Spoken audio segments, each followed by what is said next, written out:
আচার কার না ভালো লাগে? সবারই কম বেশি আচার পছন্দের। আচার এমন একটা পছন্দের খাবার বা পছন্দের জিনিস, এটা সবারই দরকার।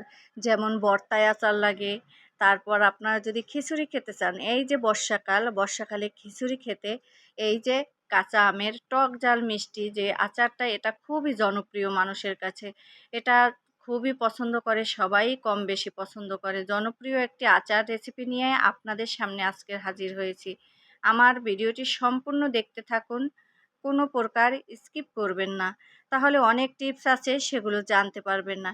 এখানে আমগুলো ওই দিন আমার যেদিন আম পাড়ছি সেদিন আমি আচার করতে পারিনি কাজের চাপে, তাই আমি কেটে ডিপ ফ্রিজে রেখেছিলাম, সেজন্য কালারটা এরকম দেখা যাচ্ছে। আর অন্যদিকে আমি রসুন থেতলে নিয়েছি আর লাল মরিচ কেটে নিয়েছি। এদিকে আমি গ্যাসের চুলায় একটি কড়াই বসিয়ে দিয়েছি আর সরিষার তেল দিলাম, তারপর রসুন আর মরিচ ওটা দিলাম, একটু গরম হচ্ছে। আর অন্য পাশে আমি এখানে পাঁচফোড়ন তাই টেলে নেব। এই যে কড়াই দিয়েছি, পাঁচফোড়ন টেলে নেব। পাঁচফোড়নটা আগে টালা হয়নি, সেটা সাথে সাথে দেব, সেজন্য আগে টালিনি, গ্রানটা নষ্ট হয়ে যাবে। পাঁচফোড়ন টালা হয়ে গেলে এই পাঁচফোড়নটা একটু থেতলে নেব। আদা থেতলে কি মোটামুটি একটু করব। এই যে পাঁচফোড়নটা টালতেছি, কি টালা হয়ে গেছে। আর অন্যদিকে আমি এই যে তেলে রসুন আর মরিচ সেটা একটু ভাজা ভাজা লালচে বাদামি কালার করব, তাহলে গ্রানটা সুন্দর হবে।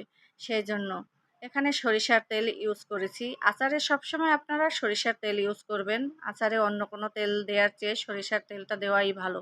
আচারে গ্রান বা ফ্লেভারটা খুব ভালো হয়। এই যে, আর এই আচারটা কিন্তু ম্যাক্সিমাম মানুষের কাছেই প্রিয় এই আচারটা। এই যে আমি এখন এলাচি দিলাম, ছাল দিব, কি কি মশলা ইউজ করতেছি সেটা দেখেন। ছাল দিয়ে দিচ্ছি, এলাচি দিয়ে দিচ্ছি, তেজপাতা দিয়ে দিলাম, দুটো শুকনো মরিচ তাই দিয়ে দিলাম। এখন এটাও ভাজা ভাজা একটু করব, ঘ্রাণটা বের হবে।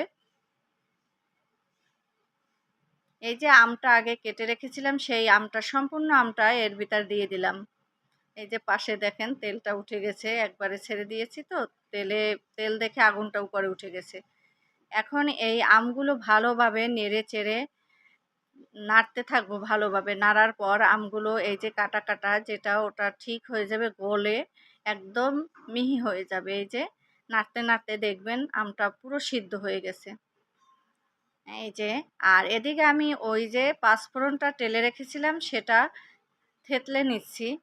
থেতলানোর পর তেমন একটা ভালো হয়নি, পরে আমি ব্লেন্ডারে ব্লেন্ড করে নিয়েছি, একটা গুলি মারছি, একটু মোটামুটি থেতলানো থেতলানো হয়েছে, বুঝছেন। আর এখানে আমি এই আমগুলো দিচ্ছি, দেখেন আম থেকে পানিটা বের হচ্ছে আর আমটা নাড়তে আছে, অনবরত আমটা নাড়তে হবে, তলা যেন লেগে না যায়, তাহলে কিন্তু পোড়া পোড়া গন্ধটা আসবে। এই যে ব্লেন্ডার করার পর এই যে গুঁড়োটা সামনে দেখলেন, এই আম অনেকটা সিদ্ধ হয়ে গেছে। এভাবে নাড়তে নাড়তে দেখবেন আম সিদ্ধ হয়ে গেছে। এই যে, আর এই আমের ভিতরে আমি চিনি দেব, চিনি অ্যাড করে দিচ্ছি। এটা টক মিষ্টি ঝাল 3 আইটেমের হবে, সেজন্য মিষ্টিটা অ্যাড করতে হবে। চিনি দিয়ে দিলাম পরিমাণ মতো, যতটুকু লাগে আপনারা যেরকম রাখতে চান আপনাদের স্বাদ মতো চিনিটা দিয়ে দেবেন। এখানে চিনির পরিমাপ বলা যাচ্ছে না, কারণ অনেকে একটু টক টক পছন্দ করে, অনেকে একটু বেশি মিষ্টি পছন্দ করে, অনেকে একটু কম মিষ্টি পছন্দ করে, এটা যার ইচ্ছা মতো সেভাবে দিয়ে নিতে পারেন। আর এখানে আমি স্বাদ মতো লবণ দিয়ে দিচ্ছি, কারণ টক জিনিসে একটু লবণ বেশি লাগে, অন্য কিছুর চেয়ে একটু বেশি লবণ লাগে। আর দিয়ে দিলাম হলুদ গুঁড়া। হলুদ গুঁড়া দেওয়ার জন্য কালারটা একটু সুন্দর আসে। আচারের যে কালারটা, আচারেরও একটা কালার আছে, সেটা কিন্তু সুন্দর হয় না হলুদ না দিলেই, কেমন জানি ফ্যাকাশে ফ্যাকাশে হয়ে যায়, সেই জন্য আমি 1 চামচ হলুদ গুঁড়া ইউজ করলাম। আর আমটা দেখেন ততক্ষণে কতটা গলে গেছে। আর আপনাদের সবার প্রথমে বলছিলাম এই ভিডিওটি সম্পূর্ণ দেখবেন, এর ভিতর অনেক টিপস আছে যেগুলো ফলো না করলে আচার হবেই না।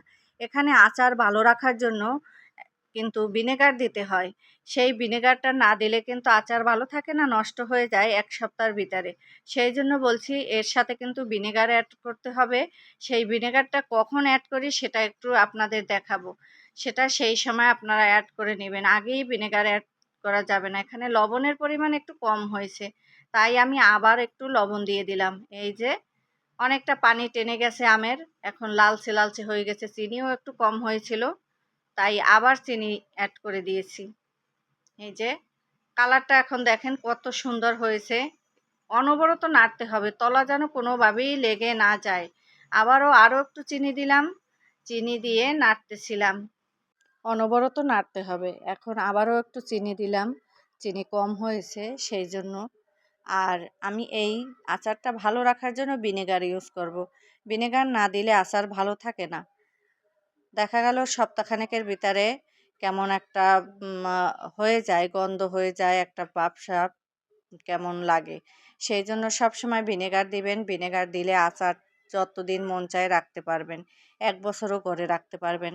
আর এই আচারটা সবার প্রিয়। এই দেখেন সম্পূর্ণ কমপ্লিট হয়ে গেছে। আমি বাটিতে উঠিয়ে নিয়ে তারপর এই যে আপনাদের একটু শেয়ার করলাম। কালারটা কেমন হলো? টক ঝাল মিষ্টি আচার।